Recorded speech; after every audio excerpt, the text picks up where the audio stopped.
but Gavin McInnes is suing the Southern Poverty Law Center. Yeah. Glenn Allen is as well, and I think his case is a little bit stronger. I read the Glenn Allen case on on 2 live streams. Let's see, it was maybe about 2 weeks ago, and got really trash and just made fun of SPLC for a long time. That was good. That's what I'm going to do tonight too. Yeah. Reading Gavin's case, but Gavin, man, he tends to not help himself in this stuff. That's why I think I haven't read Gavin's case. It's like 70 pages. I'm going to just read it fresh. But Glenn Allen is a lawyer and is not shoving dildos into his anus to own the Islams. So I'm not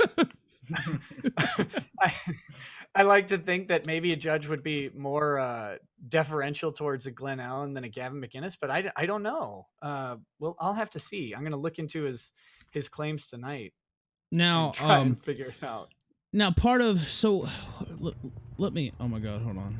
That was streaming popping up some sounds. Now, he's suing them for defamation of character, basically. Now, isn't one part of defamation doesn't have to be that it like hurts your image, keeps you from earning, or in some way makes you look worse in the public eye, right? I know I'm describing it in a very simplistic way, but no, that's part of it. It's got to be either reputation or economic damages. Sometimes you can get to a per se damages if someone's accusing you of a crime, and you're not committing a crime. Now, that's the danger in calling someone a pedophile and not doing it as a joke, is that if people, if any reasonable person would think you're seriously accusing someone of pedophilia outside of them actually committing pedophilia, then that's called per se damages or presumed damages. So they don't have to prove any sort of loss in that case. Now, couldn't they argue that his public persona is so trash anyway that it doesn't even matter? Yeah, it really depends on what the specific claims are. But Gavin can show economic loss because he has been thrown off of all sorts of platforms that he uses to monetize himself. So that's his trump card on that. Well, maybe that's his chance, I should say, is that he can probably show some economic loss. He can show some reputational harm by being labeled a hate group and having that be part of why he's unable to be on platforms like Patreon and stuff like that.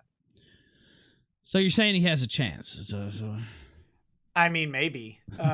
It's really tough. That's the disgusting part of the Southern Poverty Law Center, is that calling someone hateful or racist or whatever is still just an opinion for the most part. Because you can't prove it objectively, and if you can't prove it objectively, then it's hard to say it's a true or false statement. And if you can't say it's a true or false statement, then you don't have defamation. Now they have settled with people in the past, though. I think it was somebody, I can't remember the name, but they labeled them a anti-Muslim extremist. I want to say they were in the UK. And they settled with that person, and part of the settlement was they had to apologize publicly. Sure. So, and I did read an article that the lawsuits have apparently been flooding in after that settlement. So, yeah, and if that, so was that case in the UK? You said the person was in the UK. I believe so. I can find it. SPLC settlement. Yeah, that the UK has very, very different defamation laws than the US. Wildly different. Oh yeah, for sure. So if they don't have that First Amendment protection on defamation, the burden is much different. So, if they were labeling someone in the UK as a hate group or something like that, then that would be a really good case. But them settling it, of course, is a good signal that they know they're treading on thin ice. They may not want decisions on this stuff.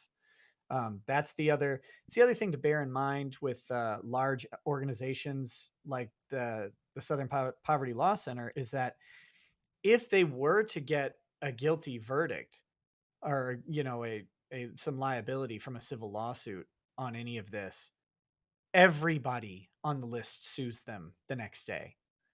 And if they could get if it would change the law to make it so that it's a label from some sort of trusted organization carrying the weight of defamation, I mean, that would ruin their entire business model. They'd be done. They'd be broke in a day.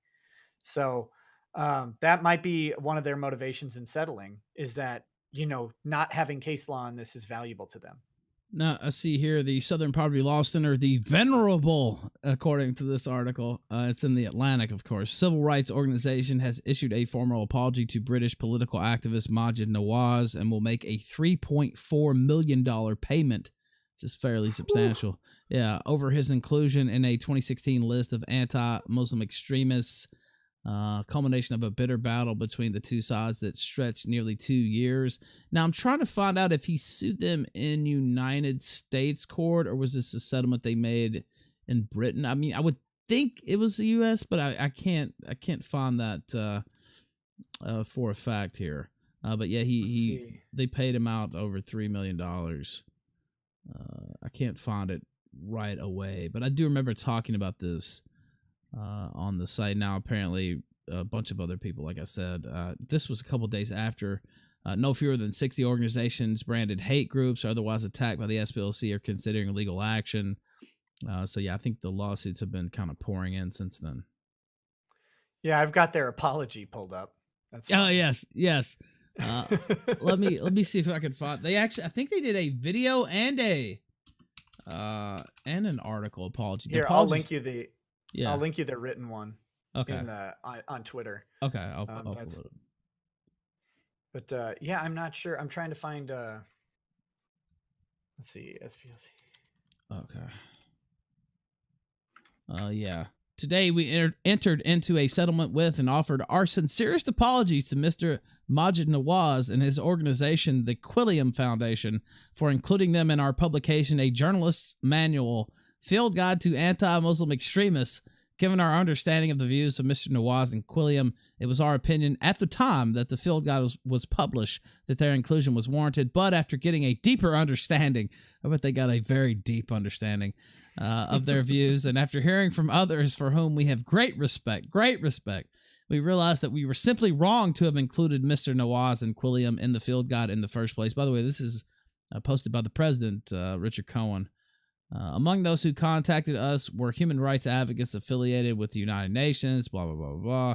As part of our settlement, we have paid $3.375 million to Mr. Nawaz and Quilliam to fund their work to fight anti-Muslim bigotry and extremism.